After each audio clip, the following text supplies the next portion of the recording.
दक्ष news, सामान्यांच्या हक्कासाठी नेहमी दक्ष।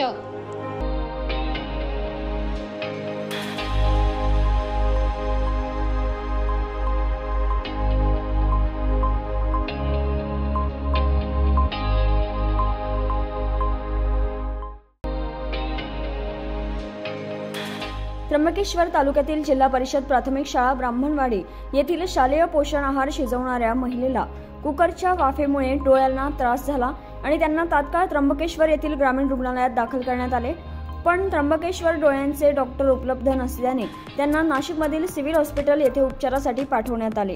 या घटनेची माहिती मिळताच त्र्यंबकेश्वर पंचायत समिती, गटविकास अधिकारी व शिक्षण विभागाचे गट शिक्षणाधिकारी यांनी तात्काळ दखल घेऊन घडलेल्या प्रकाराची माहिती घेतली आणि जखमी असलेल्या महिलेची आरोग्य माहिती घेत त्यांना तात्काळ मदत स्वरूपात 2000 रुपये रोख व त्र्यंबकेश्वर तालुक्यातील पंचायत समिती अधिकारी आणि शिक्षकांनी मदत करत सहाय्यक गट विकास अधिकारी बच्छाव यांच्या हस्ते धनादेश व शालेय पोषण आहारासाठी शेगडी आणि कुकरची खरेदी करून दिली। यावेळी गट शिक्षणाधिकारी चव्हाण साहेब, सूर्यवंशी साहेब, राजदादा आहेर तसेच जिल्हा परिषद प्राथमिक शाळा ब्राह्मणवाडे येथील शिक्षक उपस्थित होते।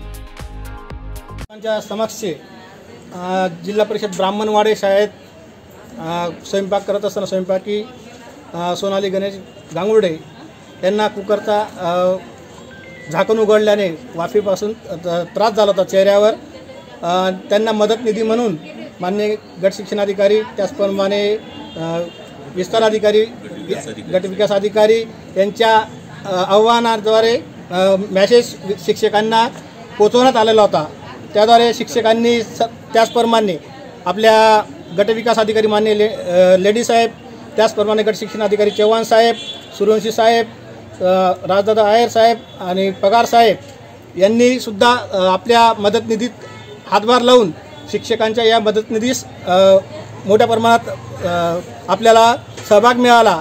या झालेल्या निधीतून आपण सोनाली गांगुर्डे यांना उपचारासाठी, त्याचप्रमाणे झालेल्या वस्तूंच्या नुकसानापुरती 8480 रुपयाची वस्तुरूपी, त्याचप्रमाणे तात्काळ दवाखान्यात उपचारासाठी 2000 रोखीने आपण उपलब्ध करून दिले होते आणि उर्वरित चेक 20 रुपयाचा माननीय गट विकास अधिकारी बच्छाव साहेब यांच्या हस्ते लाभार्थीचे पती गणेश गांगुर्डे यांना वितरित करण्यात यावं असे मी त्यांना विनंती करतो।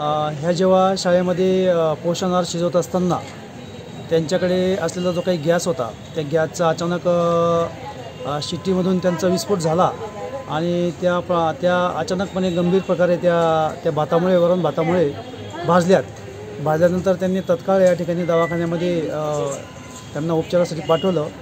आम्हाला पंचायत समिती स्तरावरती जसं आम्हाला समजलं आणि समजल्यानंतर आम्ही तत्काळ घटनास्थळी पोहोचलो आणि संबंधित महिला मदतनीस यांची जी काही परिस्थिती आहे ती आम्ही बघितली आणि डॉक्टरांना पण देखील आम्ही या संदर्भात विचारणा केली की बरेचसे काही गरम जे काही हे होते, शिंत होते भाताचे, ते डोळ्यामध्ये पण गेले होते आणि डोळ्याचे उपचार करणारे या ठिकाणी डॉक्टर नसल्यामुळे त्या डॉक्टरांनी नाशिक या ठिकाणी त्यांना डोळ्यांच्या उपचारासाठी पाठवण्यात यावे असे सूचित केलेले होते।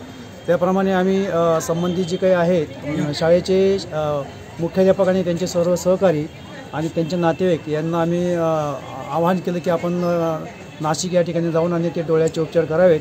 नाशिकला गेल्यानंतर त्यांनी त्या डोळ्यांच्या डॉक्टरकडे दाखवल्यानंतर त्या डोळ्यांमध्ये गंभीर प्रकारे इजा झालेली होती आणि त्यानंतर डॉक्टरांनी त्या ठिकाणी त्या महिलेला लेन्स टाकून दिल्या। प्रभाकर कारे, दक्ष न्यूज, त्र्यंबकेश्वर।